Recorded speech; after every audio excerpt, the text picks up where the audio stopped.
ನಮಸ್ಕಾರ. ಮೈಸೂರು ಜಿಲ್ಲೆಯ ಹುಣಸೂರು ತಾಲೂಕಿನ ಪ್ರತಿಷ್ಠಿತ ಸರ್ಕಾರಿ ಸಂಸ್ಥೆ ಎನಿಸಿಕೊಂಡಿರುವ ಬಾಲಕಿಯರ ಸರ್ಕಾರಿ ಪದವಿ ಪೂರ್ವ ಕಾಲೇಜು ಜಿಲ್ಲೆಯ ಶೈಕ್ಷಣಿಕ ಕ್ಷೇತ್ರದಲ್ಲಿ ವಿಶೇಷ ಛಾಪನ್ನು ಒತ್ತಿದೆ. ತೇಗದ ನಾಡಿನ ಹಸಿರು ಮೈಸಿರಿಯ ನಡುವೆ ಲಕ್ಷ್ಮಣತೀರ್ಥ ನದಿಯ ಬಲದಂಡೆಯ ಸೆರಗಿಗೆ ಅಂಟಿಕೊಂಡಿರುವ ಈ ಕಾಲೇಜಿನಲ್ಲಿ ಪ್ರತಿ ವರ್ಷ 1300ಕ್ಕೂ ಹೆಚ್ಚು ಹೆಣ್ಣು ಮಕ್ಕಳು ಕಲಿಯುತ್ತಾರೆ. ಪಠ್ಯ ಹಾಗೂ ಪಠ್ಯೇತರ ವಿಷಯಗಳನ್ನು ಸಮನ್ವಯವಾಗಿ ಮತ್ತು ಸಮರ್ಪಕವಾಗಿ ಇಲ್ಲಿ ಕಲಿಸಲಾಗುತ್ತದೆ. ಕ್ರೀಡೆ, ಸಾಂಸ್ಕೃತಿಕ ಸಾಧನೆಗಳು ಬೆರೆತಂತೆ ಫಲಿತಾಂಶದಲ್ಲೂ ತಾಲೂಕಿಗೆ ಮೇಲುಗೈ ಸಾಧಿಸಿರುವ ಹೆಮ್ಮೆ ಈ ಕಾಲೇಜಿನದು.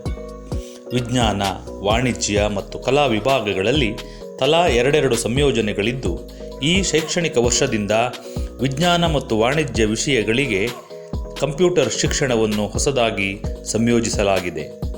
ದಕ್ಷ ಪ್ರಾಚಾರ್ಯರು, ಸಮರ್ಥ ಹಾಗೂ ನುರಿತ ಉಪನ್ಯಾಸಕರ ತಂಡವಿರುವುದು ಕಾಲೇಜಿನ ಹಿರಿಮೆಗೆ ಕಾರಣವಾಗಿದೆ.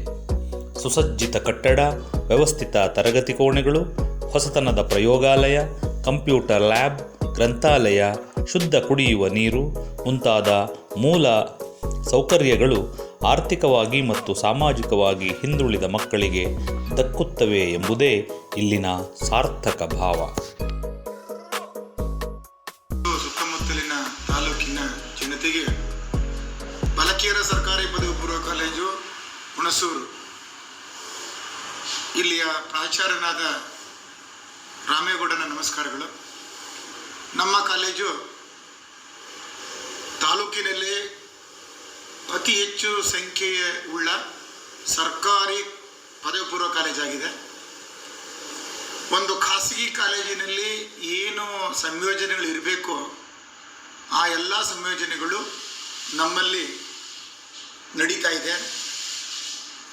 ನಮ್ಮ ಕಾಲೇಜು ಅಭಿವೃದ್ಧಿ ಸಮಿತಿ ಮತ್ತು ಮಾನ್ಯ ಶಾಸಕರಾದಂಥ ಮಂಜುನಾಥ್ ಅವರ ಸಹಕಾರ ಮತ್ತು ಪ್ರೋತ್ಸಾಹ ಹಾಗೂ ನುರಿತ ಉಪನ್ಯಾಸಕರ ತಂಡದಿಂದ